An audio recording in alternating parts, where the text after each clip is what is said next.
맞아. 선생님 더 하실 말씀 있으시면. 품이 그러니까 굉장히 사회주의에 대한 인식도 강한 것 같아요.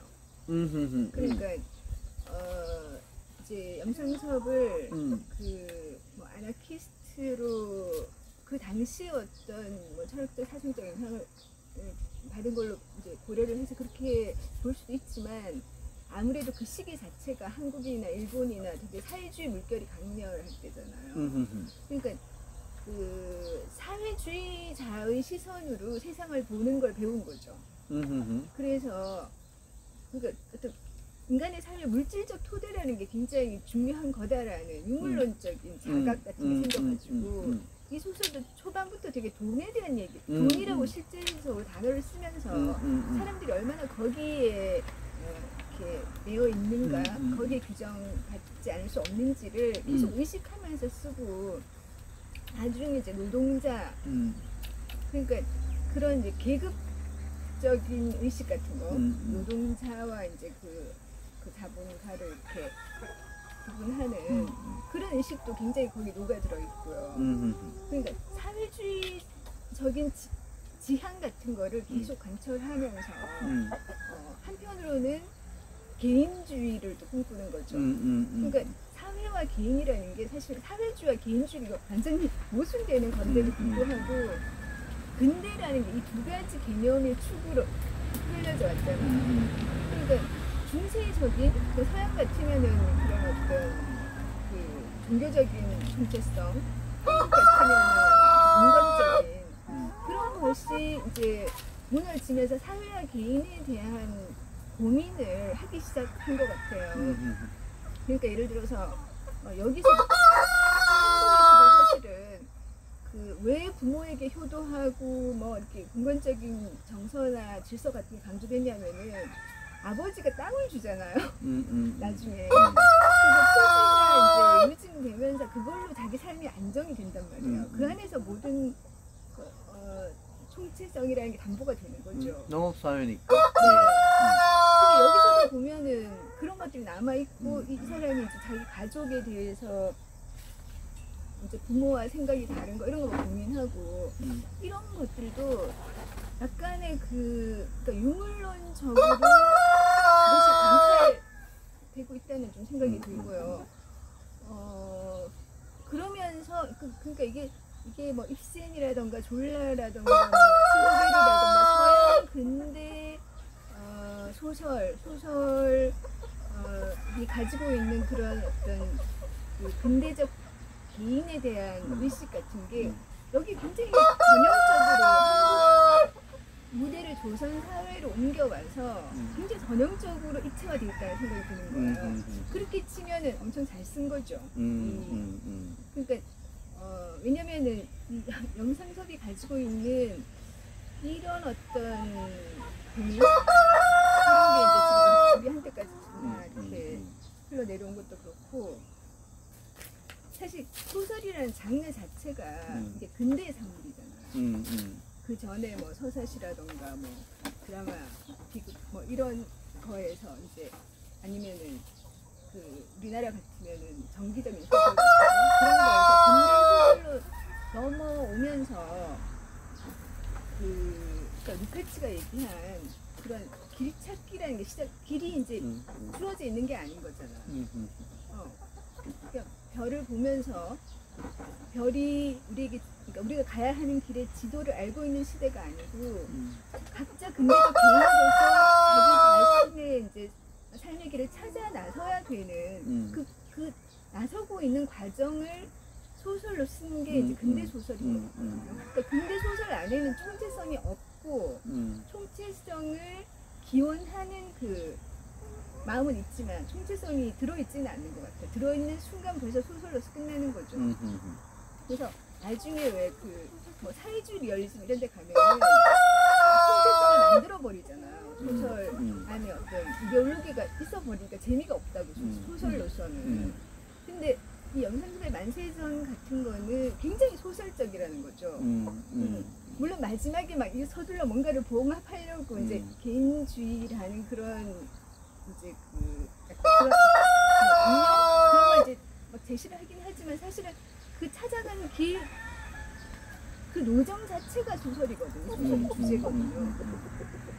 그러니까 그런 면에서 이제 한국 근대 소설의 뭐 이 작품을 이제 문학사적으로 어떻게 평가해야 될지 이런 거 이제 사람들이 고민할 텐데 뭐 저는 굉장히 최근에 황석영 같은 수준이 사람은 한국 현대문학의 근대문학의 효시다 이렇게 뭐 보고 거의 이광수보다 염상섭. 네 그렇게 봐도 될 만큼 그러니까 그거는 기준이 그거죠. 근대적인 일식이 자, 얼마나 더 이제, 들어있는가 하는 거. 이 작품이 이제 가지고 있는 가치관이 어떤 이익을 떠나가지고 근대인의 내면 의식을 얼마나 정직하게 노출했는가 하는 점에서 이 작품이 이제 그렇게 저는 높게 평가될 필요가 있을 것 같고 이제 그 어떤 장르적인 걸 떠나가지고 이 소설 자체가 말하고자 하는 어떤 것, 그 가치, 그 안에 들어있는 가치관에 대해서는 또 더 다르게 얘기할 수 있는 그런 거. 아무튼 저는 뭐 우리가 예상치 않게 까미하고 이제 사람하고를 다룬 뒤에 뭐 우연히 이제 한국문학도 한번 맞아요. 다뤄보자라고 해서 네.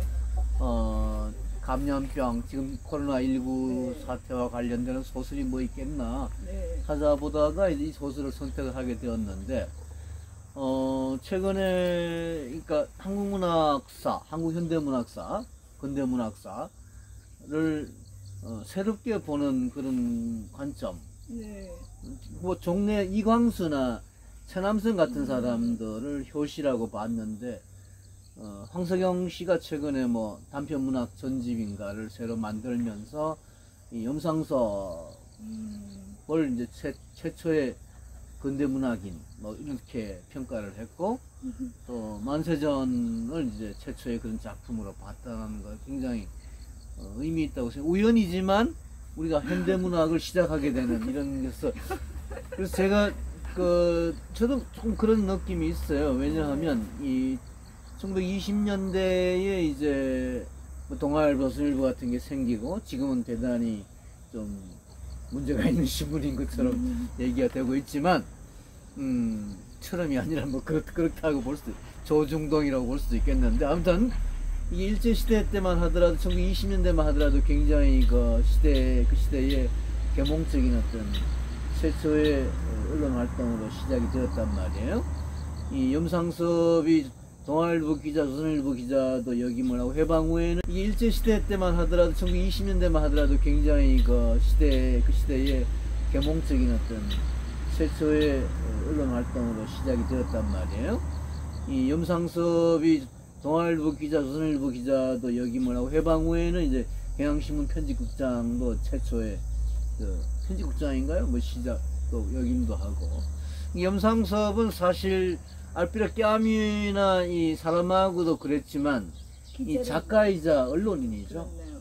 작가이자 언론인이고 네. 또 이 작품 반세전도 그렇고 표본시청 깨구리도 그렇고 표본시청 깨구리는 뭐 사실은 뭐 이 청개구리를 해부할 만큼 표본을 할 만큼 뭐 이렇게 크지도 않고 해부가 사실상 불가능하고 또 소설에 나오는 뭐 김이 모락모락 나온다는 묘사는 과학적으로 있을 수 없는 이야기라는 비판도 있지만 그럼에도 불구하고 저는 그 표본시청 깨구리라는 소설에서 나오는 이 3.1운동 이후 지식인들의 어떤 허무감이라 할까 또 좀 거기 그런 이야기가 나오잖아요. 왜 김창학이라는 사람을 통해서 뭐 이 3.1운동 그러니까 제1차 세계대전 이후에 이 뭔가 좀 황당한 그런 역사의식이라 할까 뭐 세계의식이라 할까 이런 것도 나오는데 아무튼 일제강점기 1920년대에 만세전이라는 소설이 이 어떤 근대적인 자의식을 깨트리는 말하자면 깨트린다기보다도 뭐라고 할까 깨어나게 하는 네. 그런 효시인 작품이라는 점이 굉장히 중요하다고 생각이 되고 아울러 앞으로 제가 특히 이제 이 뭐 김유정이나 또는 뭐 박태원이나 뭐 심지어 이광수도 뭐 허생전 같은 이런 소설 같은 경우도 뭐 이렇게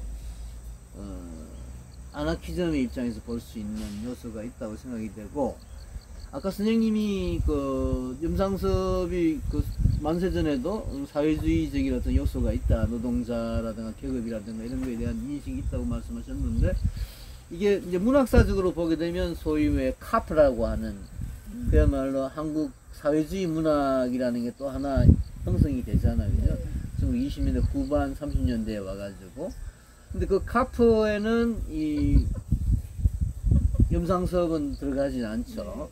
사실 뭐 이호석이나 뭐 이런 사람 들어가지 않고 카프는 카프대로. 그러니까 그 개인주의자는 들어가기 힘든 거 같아요. 그렇죠. 그러니까 20년대 후반. 그러니까 염상섭의 경우에는 선생님이 말씀하셨다시피 개인주의, 사회주의, 아나키즘 이런 게 이제 상당히 폭넓게 섞여 있는데, 민족주의도 좀 있고. 민족주의도 있고, 근데 이제 1920년대 후반에 카프 이후가 되면은 그 카프에서 말하는 사회주의는 좀 스탈린주의적인, 소위 스탈린 러시아의 어떤 소위 그 사회주의 리얼리즘으로 이제 굳어져 버리니까 조금 이 염상섭이나 김유정이나 이런 보다 좀 더 휴머니즘적인, 인간주의적인, 개인과 사회를 동시에 고민하고 또 아나키즘이나 이런 것들을 함께 어울러서 생각이 저한테는 훨씬 더 매력적이고,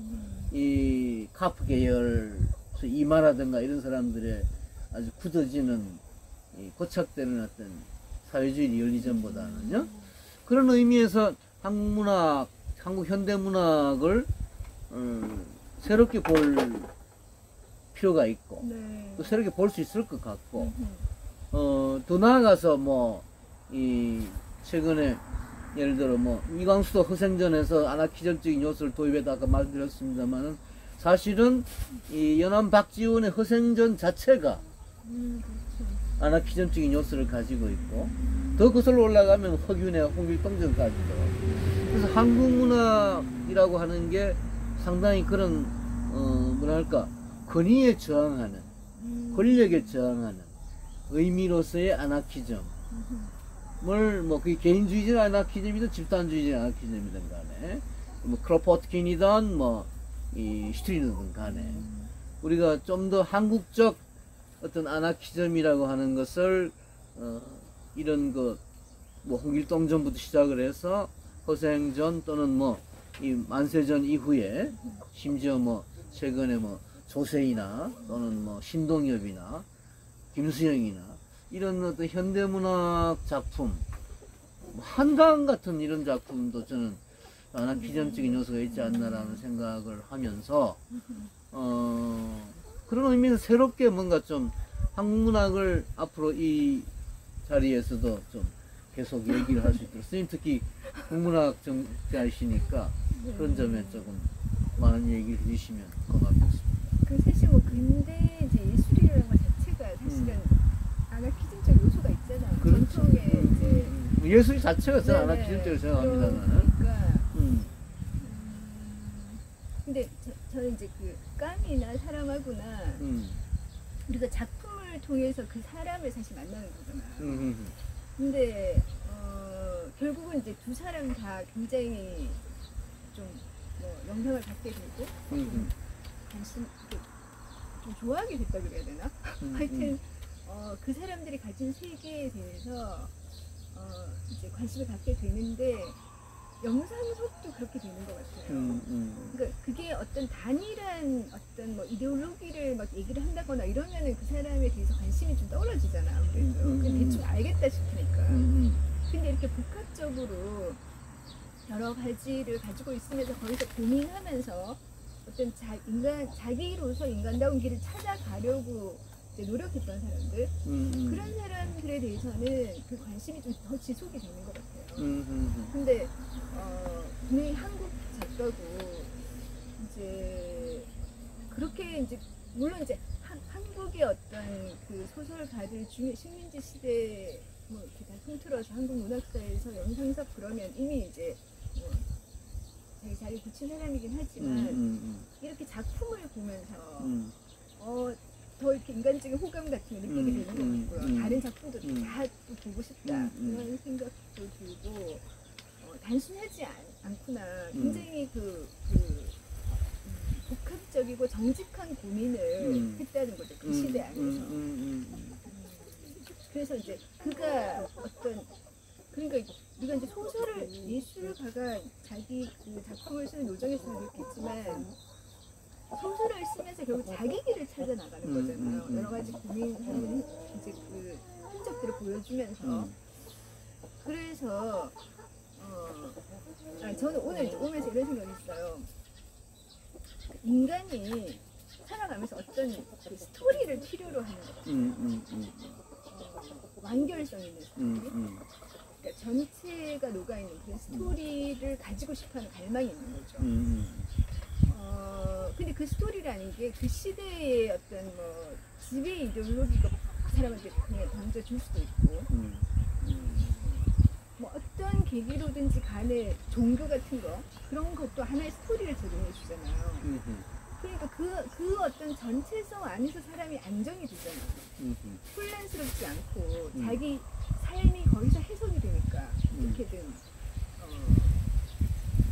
그래서 사람이 종교를 갖고 어떤 철학이나 이데올로기를 가지려고 하는 거잖아요. 아니면은 지금 물론 22, 3살의 책상 도령으로서의 이 인화가 계속 고민을 한단 말이에요. 여러 가지를. 근데 지금 뭐 어느 하나도 그 완결되지 않은 스토리예요. 그러니까 여기서 이제 두 가지 중요한 얘기, 하나는 애에 관한 거, 사랑, 남녀 간의 사랑, 이 문제를 어떻게 내가 이거를 이제 바라보고 처리하고. 사랑은 관념이라고 그러잖아. 여기서. 그렇지만도 않죠. 또 그렇게만 단순하게 할 수 없다는 걸 또 알고 있잖아요. 그러니까 그 나이 22, 3살에 조언도 한번 해봤고 책상 도령이고 이런 사람이 그 사랑에 대해서 가질 수 있는 그 혼란스러운 여러 가지 그 착종된 개념들을 다 노정을 하고 있거든요. 그리고 이제 뭐 거기 보면은 사회에 대한 거, 자기는 노동자를 정말 위하고 싶은 마음이 있지만 실제로 노동자는 싫다 이거죠. 막상 만나면 피하고 싶다. 그런 것에 대한 고민 같은 거, 그런 것도 있는 그대로 이제 드러내고 있지만 실제로 자기가 어떤 삶을 살아야겠다는 그 완결된 스토리는 아직 없어요. 이걸 조금씩 완결시켜서 나중에 그 겟노스구나? 하여튼 뭐 그런 그 자기가 그때 그 자기의 필명을 노동자라고 노동자 대표. 서명을 했다고 하더라고요. 오사카 노동자 대표. 그런 것들은 그 시기에 가서 어느 정도 자기 안에 스토리가 완결된 거예요. 나 이런 사람으로 사는 게 맞아라고 완결된 거잖아요. 그러니까 서서히 그렇게 이제 완결을 시켜가는 것이 이제 그 삶인 것 같고, 그 완결되어 가는 과정을 그리는 것이 소설의 한 장르라는 생각이 들거든요. 근데 저는 그때 인도에 갔을 때 힌두 교인들이 그렇게 막 우리가 전혀 생각할 수 없는 방식으로 굉장히 정말 우리가 생각하면 질서가 없는 거지만 저는 거기서 놀란 게, 우리가 보면 너무나 낯선 관념, 그 종교적 관념도 참 이렇게까지 특이할 수가 있구나 싶을 만큼 신도 너무나 많고 하여튼 그런데 그 사람들 안에서 어떤 완결된 정체성을 봤어요. 저는 저 이제 택시 운전하는 그런 사람들이 자기가 아침마다 집에 만들어 놓은 신전에 기도를 하고 나온다는 거예요. 다 그렇지, 일본 사람들은. 근데 그 사람의 표정이 너무나 안정돼 있고 자기 부인도 너무 사랑하고 삶의 이제 총체성을 가지고 있는 거예요. 그러니까 거기 인도에 있는 그 무질서한 사람들이 다 어떤 그 힌두교라는 스토리에 의지해서 그렇게 살고 있다는 생각이 드는 거예요. 그게 다른 사람이 그럴 때 어떨지 모르지만, 그래서 사람은 이렇게 그 동물처럼 이렇게 모이만 주면 살고, 물론 동물도 다 사랑도 하고 자기들이 사회생활을 한다면서요. 그렇죠, 그렇죠. 그런 게 있겠지만 사람도 자기 자신에 대해서, 그 사회에 대해서 어떤 스토리가 완결돼야지 안정을 하는 존재? 그 스토리를 어디서 끌어올 것인가, 그리고 그 스토리가 얼마나 진실한가, 리얼리티가 있는가에 따라서 그 사람의 삶의 질이 달라지는 거잖아요. 그래서 그 염상섭이 만세전에서 보여준 그 세계는 여러 가지 키워드를 다 놓고 민족, 뭐 제국, 개인, 사랑, 뭐 조상, 뭐 부모, 뭐 이런 걸 다 놓고 거기서 이제 뭔가를 사고하는 그 20대. 20대가 그 정도 생각하지 더 이상 너무 이렇게 갖다 붙이면 그 정도도 많이 생각한 거지. 정직하지 않은 것 같은 거예요. 지금 20대보다 훨씬 더 고민을 많이 네. 한 세대가 1920년대 네. 사람 20대 아닌가 싶어요. 굉장히 매력이 있더라고요. 그래요. 그 사람 이런 것들 어떻게 이제 아울러서 자기 삶의 스토리를 만들어 가는지를 좀 더 보고 싶다. 후반 작품들도 보면서 네, 그런 생각이 있어요. 아무튼 염상 선생님 말씀대로 그래요. 뭐 가령 뭐 묘지 문제라든가 네. 이런 건 지금도 사실 우리 문제로 그렇죠. 남아 있는 것들이고 네. 또 그 20대 1920년대 20대 염상섭이자 이인화가 고민한 문제 지금도 여전히 맞아요. 남아 있어요. 우리 헬조선 가잖아요. 거기서 이제 묘지 네. 공동묘지 부대기가 끓는 조선 이렇게 이제 묘사가 돼 있지요. 그게 조선이구나. 그게 헬조선이죠. 맞네요. 그래서 염상섭이 굉장히 가깝게 느껴졌고 또 훌륭한 작가라고 저도 우리 문학 작품을 잘 절기 읽지는 않는데 이번 이 기회에 읽어보면서 굉장히 좋다라는 느낌을 받았고 뭐 1920년대 20대의 염상섭이 쓴 소설이고 아직까지 뭐 이광수 정도 외에는 소설이라고 나오지 않았던 시기이기 때문에 김동인도 쓰긴 발표를 하긴 했습니다. 그죠? 근데 이광수는 김동인보다 훨씬 더 어떤 단단하고 가까웠다는 느낌을 받고 뭔가 이광수와 김동인은 좀 먼 세계, 딴 세계에서 하는 느낌이 있는데 아무튼 그런 의미에서 염상섭을 즐겁게 읽었고 또 의미가 있다고 생각합니다. 언제 시간이 되면 뭐 다른 뭐 3대라든가 이런 염상섭의 다른 작품도 한번 같이 읽어보면서